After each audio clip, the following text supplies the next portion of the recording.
Okey, kepada yang sampai di Euston Station, ada satu restoran wajib singgah di London ni. Kita nak ke sana sekarang. Kita tengok kalau ada rezeki boleh mangan-mangan. Kita pergi kedai special. Jom. Kita mencari lorong dia.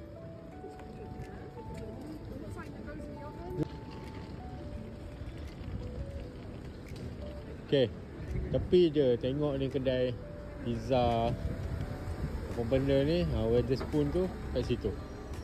Okay boy. Okay, kita menuju ke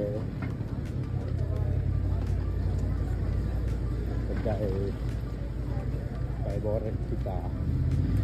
Favorit.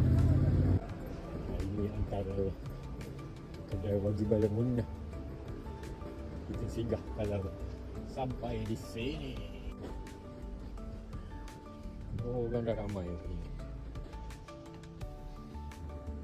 Kena beratur ya tuan-tuan. Kalau nak makan sini kena beratur.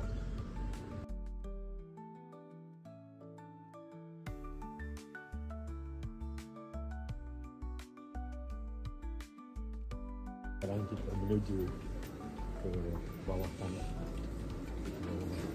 Masuk. Okay.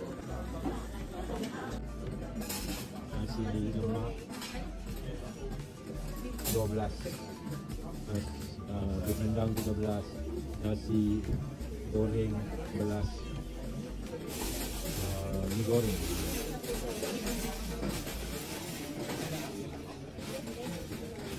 Okey, roti canai.